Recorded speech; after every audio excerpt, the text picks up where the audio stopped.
In this video, I'm going to help you to decide whether you should get a gasifier outdoor wood boiler or a non-gasifier. I'm in a good position to explain this because back in 2011, I installed my first outdoor wood boiler. This is my second one. It was a downdraft gasifier, a Portage and Main Ultimizer 250, and I really liked it. Now, about 5 years after I installed it, it sprung a leak inside, and the water was going into the firebox, and that's a problem. I called Portage and Main. They were very good about it. They said, we'll replace it for free, we'll ship it for free, we'll get rid of the old one for you, and you can choose any one you want. So I thought, well, I like the Ultimizer, and the design had been modified by that stage to eliminate the corrosion problem that I had. But I thought, well, you know, I'd like to try life with a more traditional non-gasifier model. And so that's how come I got this one. So now I've had a good experience with both. I mean, from 2011 until, I don't know, 5 or 6 years, and then taking off with this one for the last 6 or 7 years. I know each well, and for me, if I had to choose again, I would go with this type. I do prefer it slightly to the Ultimizer that I had before, and there's really two reasons why. One is that the maintenance I need to do on this, the daily maintenance, cleaning and things like that, not daily maintenance, but regular maintenance, takes me much less time. And that's because it's technically simpler. The downdraft gasifier is a tremendous technology. You have initially, there's combustion in the firebox, and I'll show you the firebox on this one in a minute, but that only does part of the process. The smoke and gases on the downdraft gasifier are then forced down, not up into the chimney, but down through the coal bed, through some very heavy refractory masonry that happens to be angled, so there's a kind of compression going on there. And all this leads to a secondary combustion chamber where the gases really do burn quite well. And in fact, if you see it happening, it looks just like a natural gas flame. And there's essentially no smoke that comes out. It's complete combustion. Now, in order to make that happen, though, at least in the unit I had, there was a fire tube heat exchanger, which had a number of tubes running through the water tank, and those do a great job at sucking the heat out of the gases, but they also require a fairly extensive cleaning process. When I had my gasifier, I would spend 1 to 2 hours each Saturday afternoon cleaning it, getting it ready for the week ahead. I mean, that's not a ridiculous amount of time, but it does add up. And with this one, I really don't even do any maintenance beyond just a couple of minutes of work, cleaning the heat exchanger, which is a different style, and emptying the ash from the pan underneath. I just do it as a matter of course, maybe every day or so when I come out to fire the boiler, which I do generally twice a day.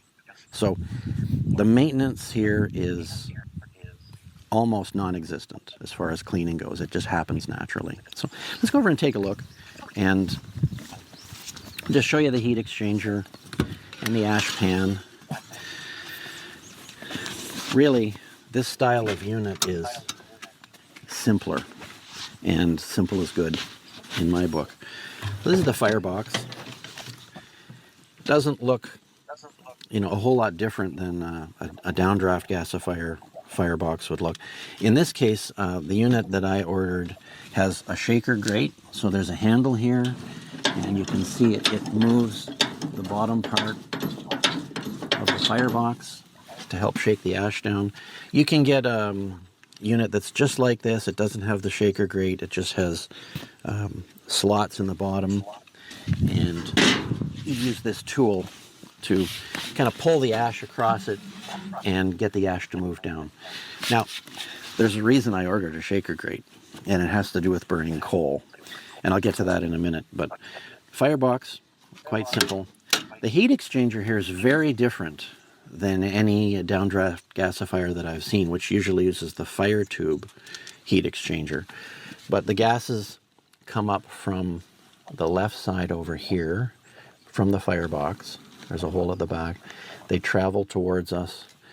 The door is closed, of course, so the gases are forced around that central division there, which also has water in it, so you're getting heat transfer there, and then all the way to the back where there's another hole that leads up to the chimney.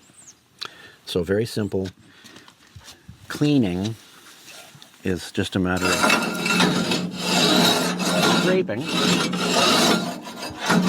scraping the top and the sides to get as much gunk off as you can. And then the gunk that has fallen off, you push, you gather together, and I just push it right to the back, and it just falls down into the firebox. It literally takes me maybe between 1 and 2 minutes. And because I'm not continually, but I'm regularly cleaning it, it never really gets very dirty between cleanings. So I get good heat transfer. And, you know, the claim to fame of the downdraft gasifiers is cleanliness of combustion and efficiency. So most heat from your pile of wood. I have not noticed a difference in wood consumption since I switched from the downdraft unit to this unit. My guess is I'm probably using a bit more wood, and I am producing a bit more smoke. But when it's running properly, and it's not stuffed with wood unnecessarily, it burns pretty clean as these things go. It's not as clean as my gasifier, my downdraft gasifier, but it's quite clean and it's perfectly acceptable. So I'm trading complication for simplicity and maybe burning a bit more wood.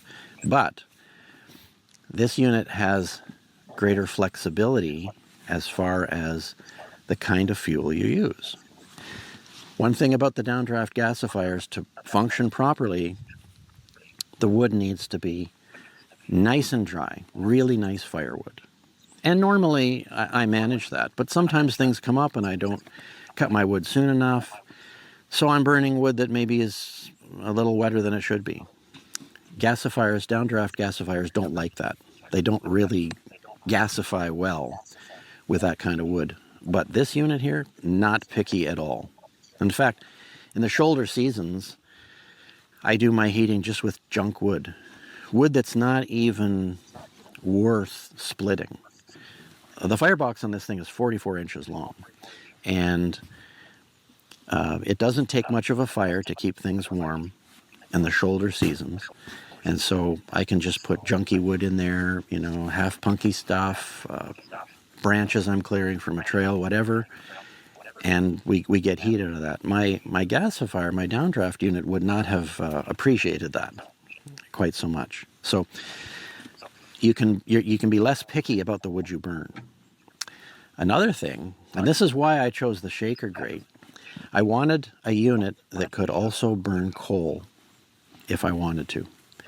And I have brought in 3 transport loads of coal over the years for those times when I haven't been able to cut as much wood as I needed.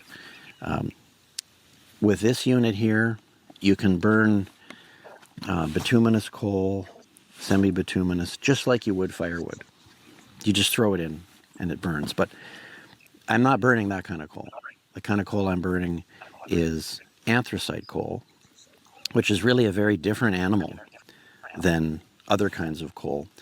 It has a tremendous amount of heat. It burns completely smokelessly, except for a few minutes when you put some fresh coal in. It burns hot. It has about 3 times the heat value of good hardwood, pound for pound. So it's quite a high-powered fuel, but it's very eager to stop burning. Yeah, it's kind of hard to imagine something with so much heat and it's not really all that eager to burn. And in order to get anthracite to burn, you need 2 things. First of all, you need air coming up from the bottom. And that's no problem with a unit like this. Downdraft, that's another matter. The air travel is in a different direction. You also need to be able to shake the burning anthracite coal bed in order to get the ash out. And that's why I ordered the shaker grate. If you stir an anthracite fire, that's actually a pretty good way of putting it out. And as the individual coals burn, they slough off ash. So one coal here getting an ash buildup around it, another coal here getting an ash buildup. And eventually, all of the passages between the burning coal will be filled with ash, and the fire will choke itself out. So you need to get rid of that ash from between the coals. And that's where the shaker grate comes in. You don't stir the anthracite fire to knock the ash down. You just work the shaker grate back and forth. This unit did take a bit of modification to burn anthracite because, like I said, it's a special coal and it has different characteristics. Now, in order to burn anthracite properly, I discovered I had to not modify the boiler, but I had to make an accessory for it. And that accessory is a metal box that fits into the firebox. It has no bottom to it. It's just sides. And I don't know if you can see too well. Maybe if I work the grate here, but you see the shaker grate is only in the middle of the firebox. The sides are they're sloped fire brick. And like I said, anthracite needs air coming up from the bottom. So the box contains the burning anthracite so that it's only over the shaker grate. And with that in place, it works very well. So the unit is simpler than the downdraft model I had. It takes less time to maintain. It's less finicky about the wood you put into it, and it can burn regular coal without that modified box I was telling you about. If you want to burn anthracite coal, it works well too with the box. It's an easy thing to make up, and so that gives you some flexibility. And so, bottom line, my downdraft unit was great, but if I have to choose again, I'm going to choose this one. I spend less time maintaining it. I have more flexibility for fuel, and it's just proven to be a reliable unit. Oh, this is the Portage and Main 3444. That's the model I have. And the gasifier I had was the Portage and Main Ultimizer 250. Hope this helps.